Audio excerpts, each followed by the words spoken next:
All right, shall we? Yes, we shall. Here's another coffee that we poured. Some people might need it. All right, Doc, you ready? Who knows? Who knows? Well, that's why I asked you. I'm relying on you. Oh, no. Then the answer is no. Okay. Let's get started here. So, it's been a little while. I think it's worth recapping what we had seen previously. So what we've been talking about as of recent has been the source of evil. Where does that come from? So what he's making very clear is that there is a specific creation amongst the koiches. Those are those supernal forces up there, that everything that happens down here needs to come through.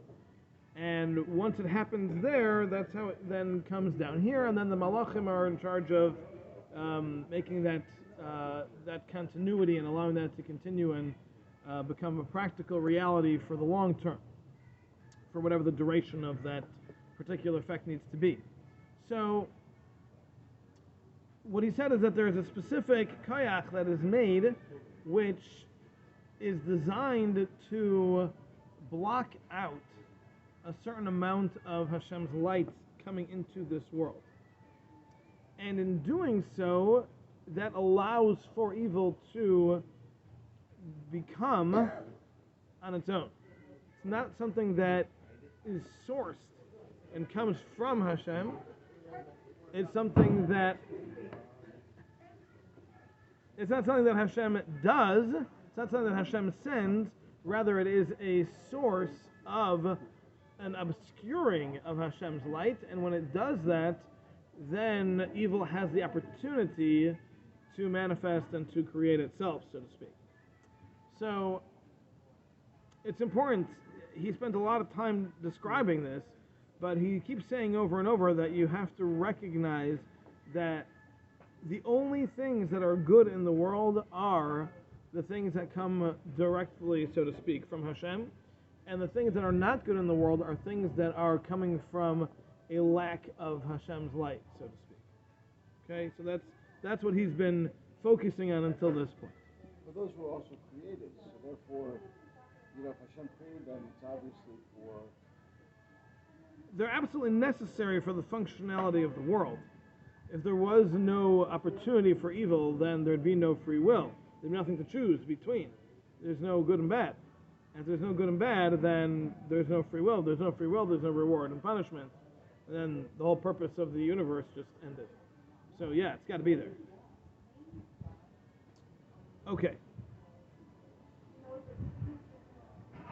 All right, so let's continue from where we left off, which is Vihine. Want to see Vihine? No? Not seeing Vihine? Oh, 82. 82? I wrote 85. I had 85. Oh, what? I had 85. You started part...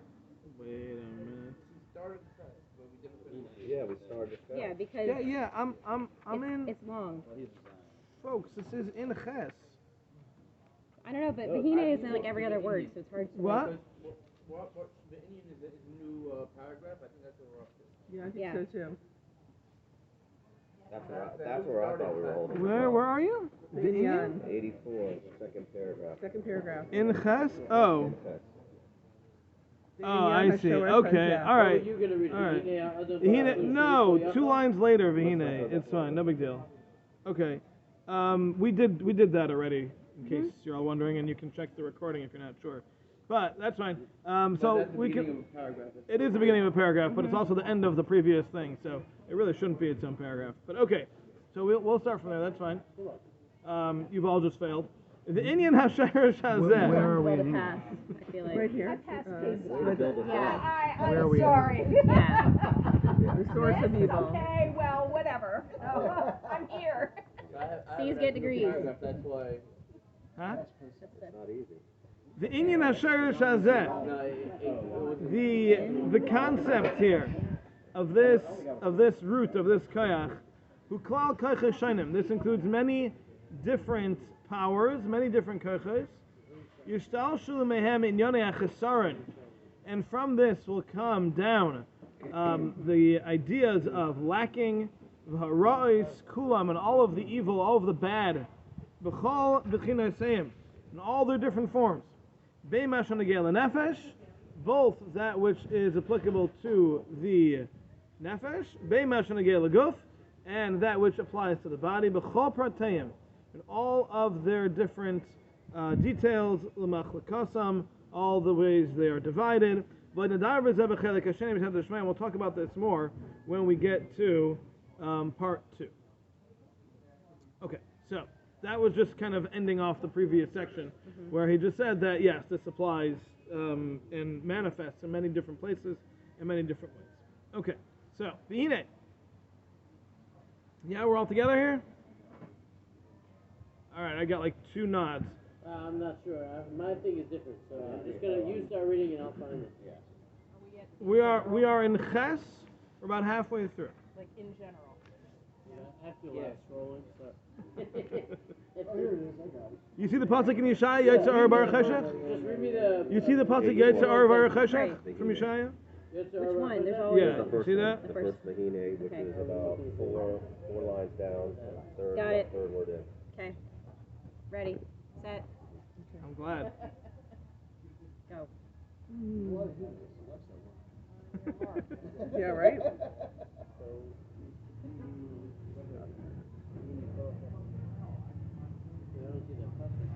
The pasuk's a few lines before that. The pasuk's before that. I was just trying to give you a reference because sometimes it gives you parentheses so you can find it easier. All right. Go ahead. All right. We're just going. Rabbi Goldman, feel free to join us whenever you're ready. V'hine. Klal ha-koiches ha'ele. All of these koiches, the way they work is misnahig lif'al or shaloi lif'al. They are designed either to act or not to act.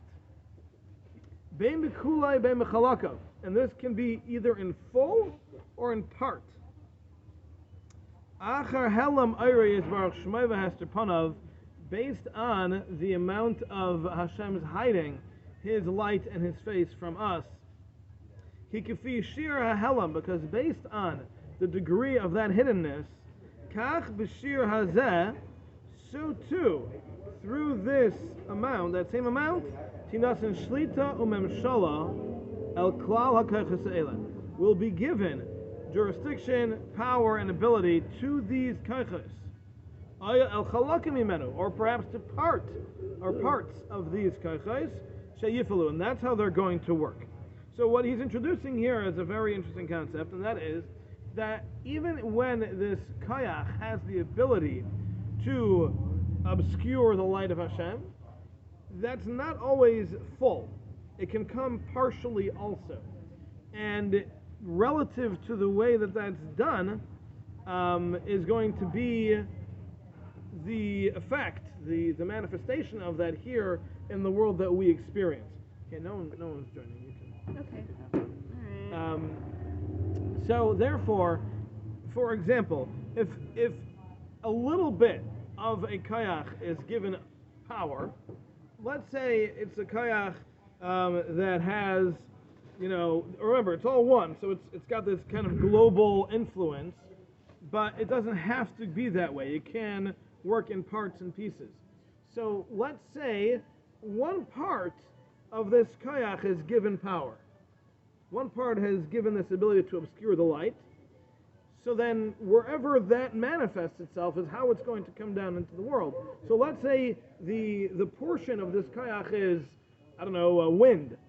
So you might end up with a hurricane, right? Because it's the wind, that little section of that kayach that was affected, and therefore that light is being obscured in that area of the world, and that's how it's going to manifest in the way of evil. Or it might be over an individual who all of a sudden is going to become this maniac and is going to come up with these diabolical plans, right? So whatever it's going to be, it's going to have the opportunity within that part.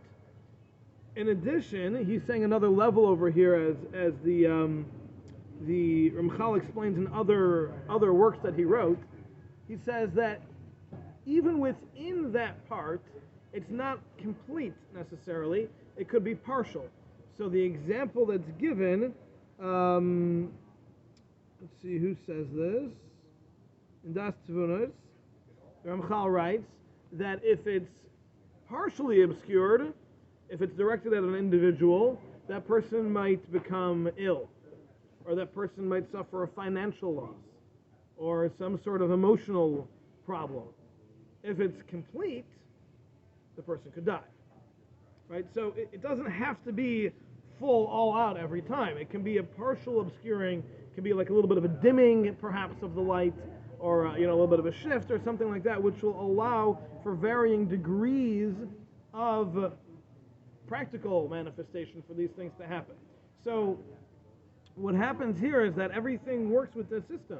So when Hashem decides something needs to happen in a certain way, He'll adjust the light, which will affect the kayach, which will then affect whatever or whoever it needs to down in this world in this specific particular way that it needs to accomplish whatever it is that Hashem has in store.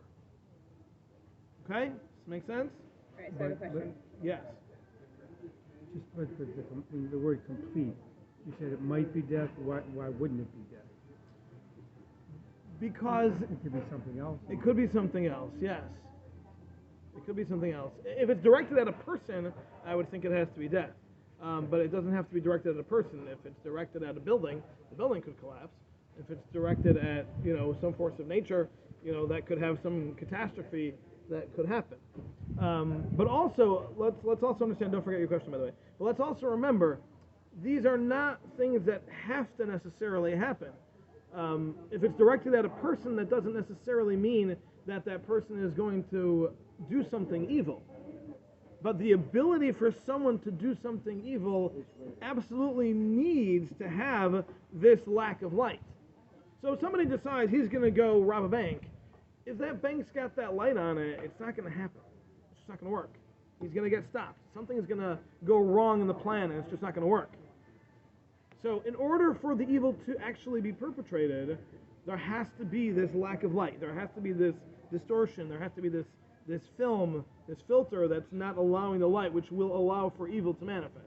Sometimes that is a product of free will, of a person's choice. Sometimes it's the product of an act of nature, that we'll call it. But either way, it's the ability for something evil to happen is only possible when that light is missing. Okay. So how do you differentiate between, so someone, let's say we're talking about someone who dies, right? How do you differentiate between what we're talking about here versus it's just their time, like they've fulfilled all the mitzvahs they're going to, it's their time, whatever. Like, how do you differentiate, or is it all, I assume it's all happening at the same time, but like, okay. How do you differentiate between the two? Okay, Or do you need to? so that's a very complex question. He hasn't addressed it yet.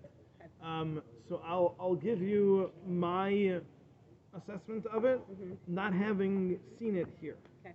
Okay? Right. So don't mistake this for what he says. This is just me. Yeah.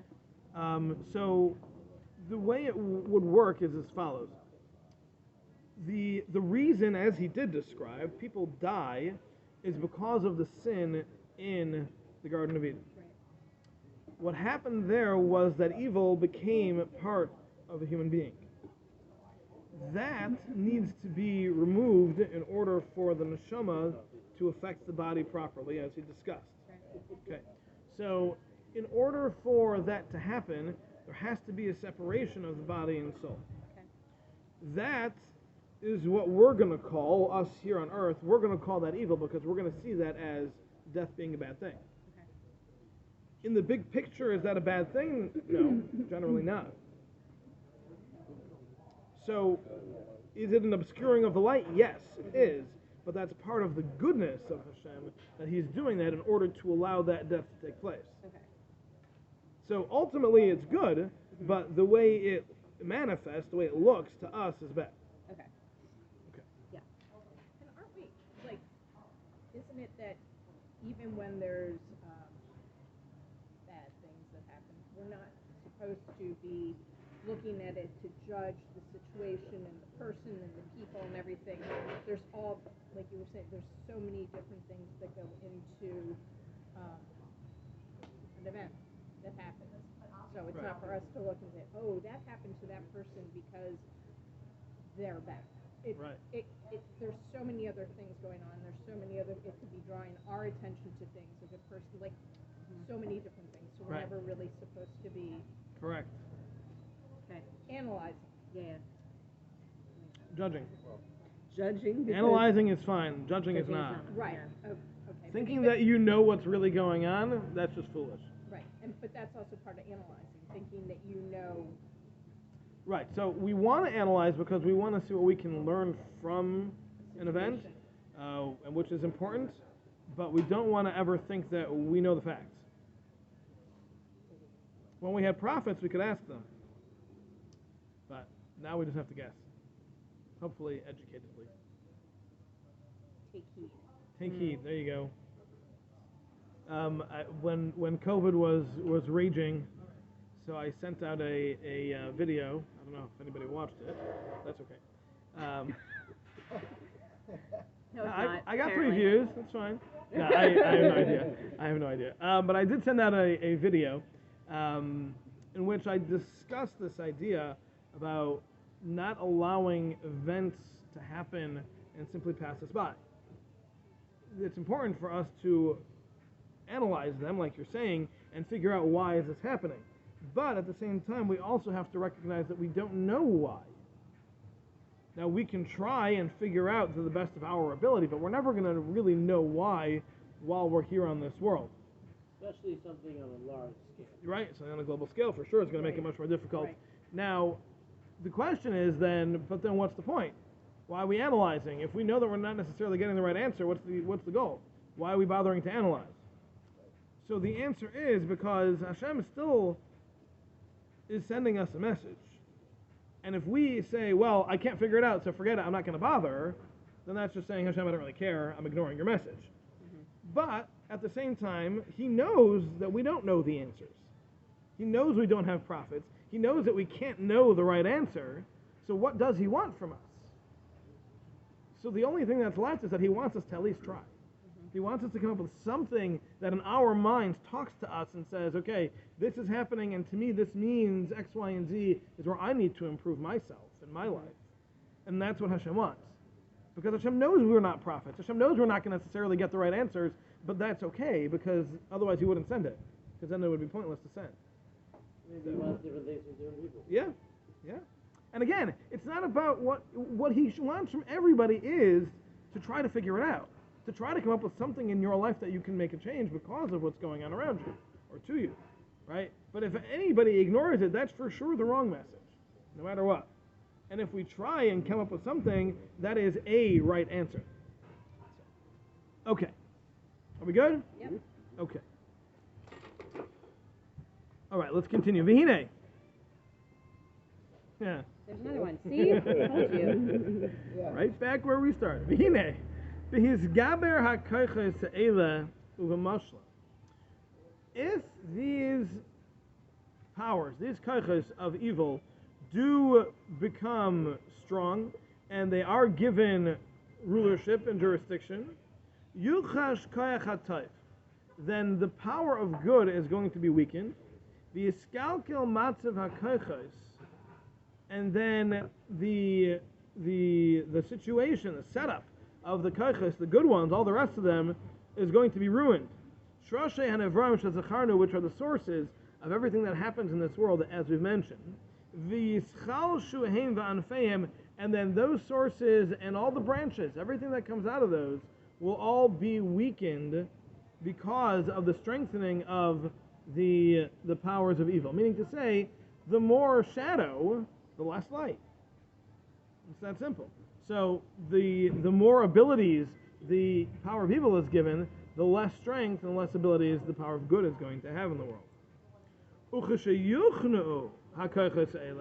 And on the contrary, when these powers of evil are brought into submission,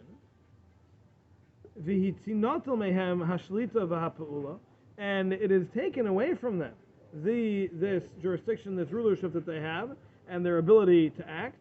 Yigbar type. On the contrary, as we've said, then the goodness will flourish and become strengthened. And then all the broken pieces will get fixed. And things will stand in a good setup, in a good place. And then those strengths will be strengthened together with their offshoots and their products and all of the things that happen here on earth. So what we're saying here is that things work on a sliding scale. So if you look through history, you might notice this. When things go bad, they have a tendency to snowball and get bigger and bigger and worse, and then eventually things come to an end and they slowly start picking back up, and then there's a period of calm and things are good and everybody's getting along to an extent until that little bit starts creeping in and building up again, right? And that's really what he's talking about over here. So we, on a practical level, need to understand that a lot of this is in our control. A lot of this is actually up to us, because as the commentaries here, most of them who discuss this line here in the Ramchal, they all say that this is not happenstance. It's not just a pattern that Hashem has the world going on, up and down and in and out, right? It doesn't work that way. The more good we put into the world, the more that side is going to be strengthened, and the other side is going to be weakened. And the more bad we put into the world, the more that side is going to be strengthened, the other side is going to be weakened. So it's not, as many people think, well, you can just keep racking up the good and that doesn't affect the bad, or vice versa. No, they're very much related. It's a sliding scale. So as one gets stronger, the other one gets weaker. So they're very much connected. So it's important for us to realize that as we make decisions in life, we could be affecting these global ideas of good and bad. So it's a big deal. It's a lot to think about. Keep it in mind. Okay, good? Yep. Moving on? Yep. Okay. All right. Now, Ramchal's other favorite word, Ulam.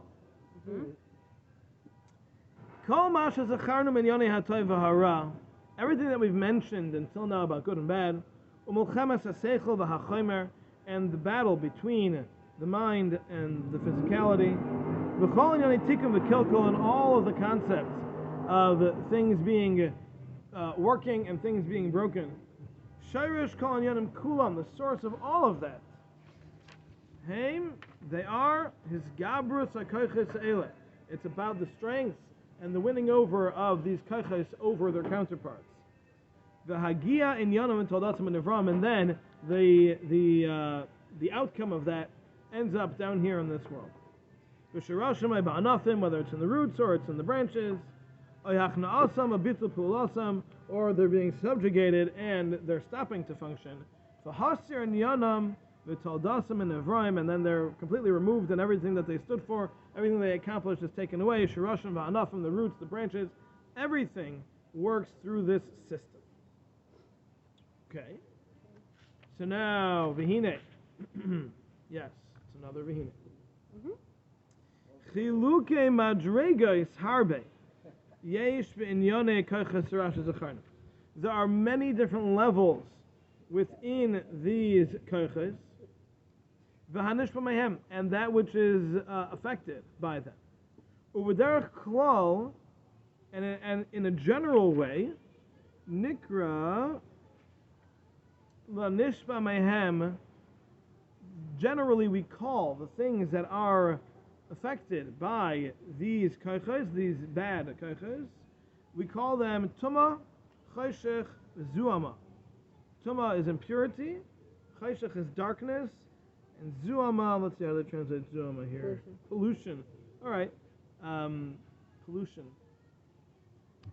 All right. I guess we can use that. Maybe not the best word. You have a better one? Like a spiritual sweat. Yeah, it's almost like a it's almost like an aura.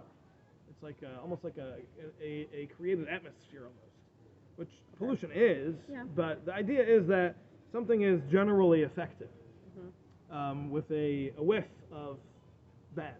So Like a spiritual pollution. yeah, I mean zuama in physical terms means sweat, or an infection. We call it through a zuama. That's the idea. So, Is this in an order specifically? this is in a specific order, yes. So, in another sefer that Ramchal wrote called Klali Maimer Chachma, they are. Let's see. He brings it here somewhere. Okay, so here in a couple of different places, Ramchal describes these in a bit more depth, and basically Tuma is the real source. Tuma is the main manifestation of evil in the world. Tuma is impurity, and that has subcategories which are the darkness and this zuama, the pollution. And then there's a fourth thing, which is what the Ramchal mentions next, Eichel, which is the mundane. So the first three, Tuma, Chayshech, Zuama, those three are considered the absolute evils. Those three are just bad. There's no, there's always some degree of goodness, but they are the manifestation of Hashem's light being hidden. So Tuma, by definition, impurity is when there is a lack of the purity of Hashem. So, for example, the greatest source of impurity is a corpse. In the halachos of Tuma, the greatest impurity is a corpse. So the idea there is, because what is a corpse? A corpse is the absolute power of the obscuring of Hashem's light directed at a person. It's death. That's what it is. Death is when that light is completely obscured from the person, and therefore then Hashem